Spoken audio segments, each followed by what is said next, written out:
Friends, आज के इस वीडियो में मैं आपको बताऊंगी आईपीसी क्या है, व्हाट इज़ आईपीसी।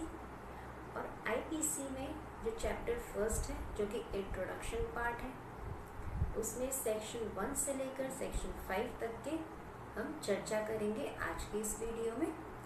तो चलिए आज की इस वीडियो को मैं स्टार्ट करती हूँ।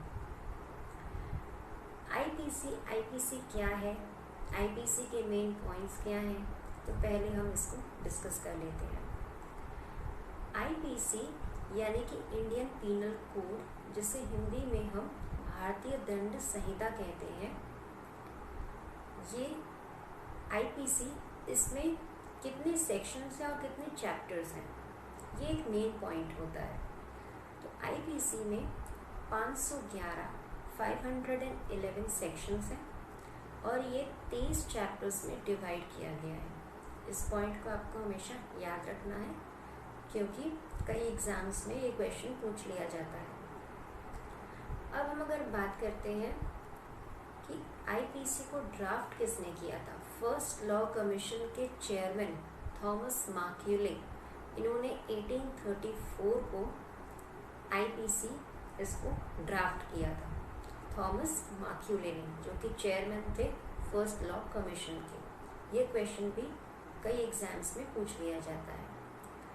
आईपीसी ये कोड कौन सी साल में लागू हुआ था, अगर ये क्वेश्चन आ जाता है तो इसका आंसर है 1860। 6 अक्टूबर 1860 को आईपीसी लागू हुआ था।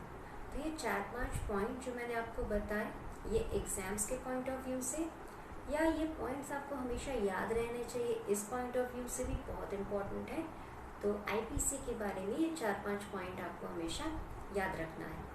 अब हम आ जाते हैं दूसरी चीज़ पर, जो कि है आईपीसी का इंट्रोडक्टरी पार्ट, जो कि चैप्टर 1 में दिया है।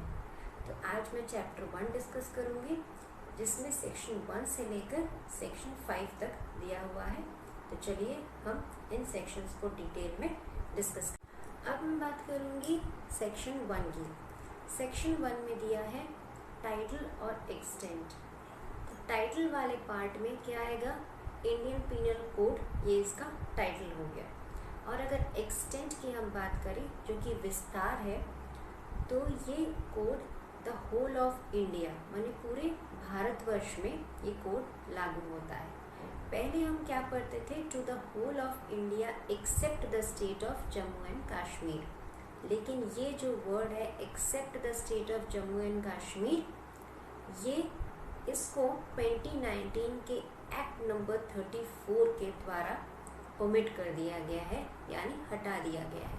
तो अभी हम इसको क्या बोलेंगे, इसका जो विस्तार है, इसका जो एक्सटेंट है, ये सिर्फ to the whole of India तक है, पूरे भारतवर्ष में ये कोड लागू होता है। अब हम बात करेंगे सेक्शन 2। सेक्शन 2 में दिया है punishments of offences committed with in India. इसका मतलब है जो अपराध इंडिया के अंदर किए जाते हैं, उसके पनिशमेंट्स की बात की गई है सेक्शन 2 में। यानी जो अपराध इंडिया के अंदर विद इन इंडिया किया जाता है, उनका पनिशमेंट इस कोड में जो प्रोसीजर दिया गया है, जो भी पनिशमेंट्स दी गई हैं, उसके साथ ये डील करेगा। अब अगर हम बात करते हैं सेक्शन 3 की, तो सेक्शन 2 में हमने क्या देखा, विद इन इंडिया। सेक्शन 3 बात करता है आउटसाइड इंडिया। जो ऑफेंसेस इंडिया के बाहर किए जाते हैं, उनके साथ भी ये कोड उसी तरीके से डील करेगा जैसे कि विद इन इंडिया वो अपराध किए गए हों। इस पॉइंट को आप अच्छे से समझिए। हमने बात की सेक्शन 2 में विद इन इंडिया जो ऑफेंसेस किए जाते हैं उनके पनिशमेंट की। सेक्शन 3 बात करता है आउटसाइड इंडिया जो ऑफेंसेस किए गए हैं उनके पनिशमेंट की। आउटसाइड इंडिया जो अपराध किए जाते हैं उसके साथ भी ये कोड उसी तरीके से डील करेगा जिस तरीके से विद इन इंडिया के पनिशमेंट्स के साथ किया जाता है। विद इन इंडिया के ऑफेंसेस के साथ जो भी पनिशमेंट दिया जाता है या डील किया जाता है, उसी तरीके से ये कोड डील करेगा। अब अगर हम बात करें सेक्शन 4 की, सेक्शन 4 बात करता है, ये जो वर्ड है ऑफेंसेस, ऑफेंसेस में इस वर्ड में सेक्शन 4 ने इस बात को भी इंक्लूड कर लिया है कि आउटसाइड इंडिया जो भी अपराध होंगे ये कोड उनके साथ इसी तरीके से डील करेगा जैसे कि वो अपराध आउटसाइड ना होकर विद इन इंडिया ही हुए हैं। ऐसा मान लिया जाएगा कि वो ऑफेंसेस विद इन इंडिया हुए हैं। इस बात को कहता है सेक्शन 4। अब अगर मैं बात करूं सेक्शन 5 की, सेक्शन 5 क्या कहता है? सेक्शन 5 कहता है सर्टेन लॉज, ऐसे कुछ लॉज हैं जिन पर इस कोड का कोई प्रभाव नहीं होता है। तो ऐसे लॉज कौन कौन से हैं?